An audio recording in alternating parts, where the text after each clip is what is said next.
Hello friends, today we are going to study third chapter of EVS 2, that is Maratha Sardars, the famous house of the Bhosles. Period of unrest. Unrest means period of dissatisfaction. अस्थिरता का समय. As the sons preached devotion to God, the brave Maratha Sardars started a tradition of bravery. संतों ने जिस प्रकार लोगों के मन में भक्ति भाव का संचार किया, उसी प्रकार वीर मराठा सरदारों ने महाराष्ट्र में शौर्य परंपरा का निर्माण किया. This was a period of great unrest. The two sultans, the Adil Shah of Bijapur and the Nizam Shah of Ahmednagar, were constantly at war with each other. Maharashtra में बीजापुर के आदिल शाह और अहमदनगर के निजाम शाह के बीच हमेशा युद्ध होता था. They made use of आर्मीज of Maratha sardars in this Wars. युद्ध के लिए सेना की आवश्यकता थी. इस काम में वे मराठा सरदारों की सहायता लेते थे. Next point, the brave Maratha sardars. The Marathas were both brave and tough. They were also fearless and loyal to their masters. Maratha शूरवीर, साहसी तथा स्वामी भक्त थे. They were very proud of their achievements on the battle field.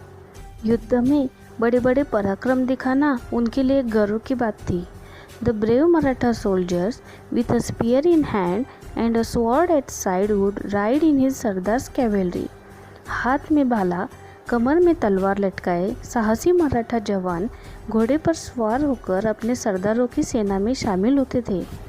All the Maratha Sardars had their own private armies. उनके पास सेना रहती थी.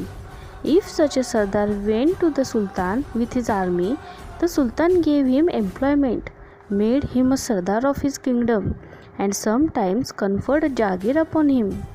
सेना रखने वाला मराठा सरदार जब भी सुल्तान के पास जाता था तो वह उसे अपनी नौकरी में रख लेता था.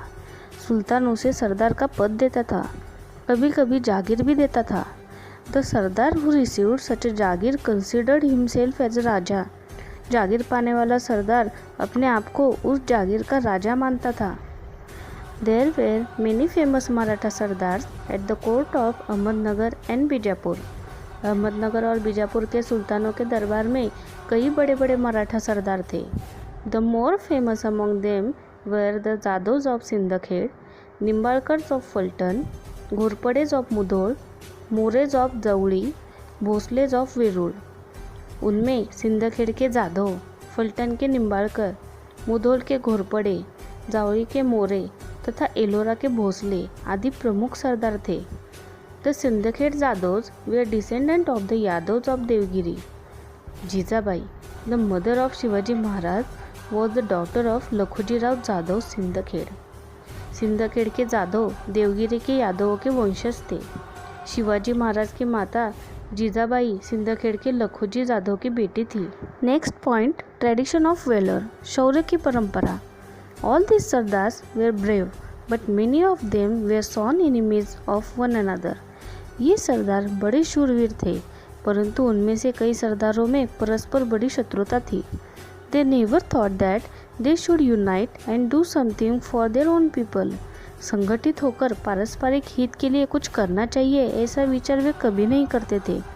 So all their valor and bravery served the interest of others. यही कारण था कि उनका शौर्य उस समय दूसरों के काम आता था. Even so, they kept alive the warlike spirit, especially among the young. Maratha सरदारों ने महाराष्ट्र के हजारों जवानों में वीरता की भावना भरी.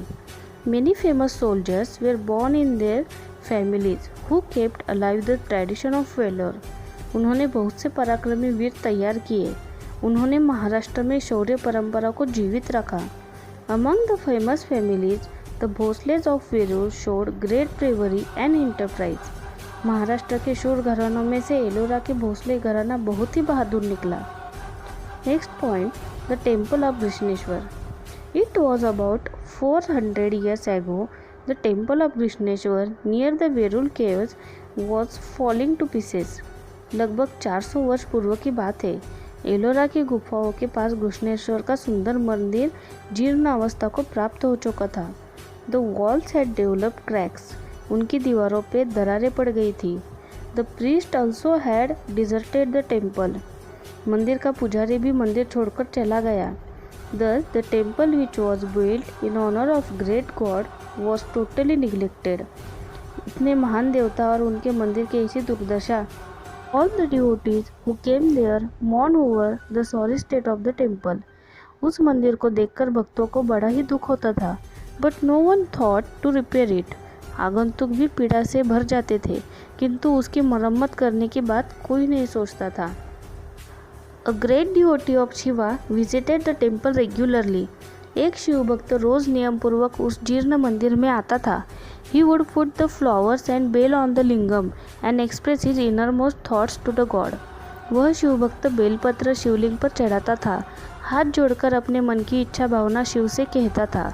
He carried out extensive repairs to the temple and restored it to its original condition. एक दिन उसने मजदूरों को साथ लिया और मंदिर की जीर्ण दीवारों की मरम्मत करवाई. He also made arrangements for the proper maintenance of the temple. मंदिर की सारी व्यवस्था ठीक कर दी. Now there were lights both inside and outside of the temple. बाद में मंदिर के भीतर और बाहर रोशनाई की गई. The lost grandeur of Krishneshwar was restored. Krishneshwar का खोया हुआ वैभव लौट आया. Who was this devotee? Who did this? यह सब किसने किया? कौन था वह शिव भक्त? He was Maloji Raje Bhosale. In next part, we will study about the Bhosles of Verur and Shahaji Raje. Thank you.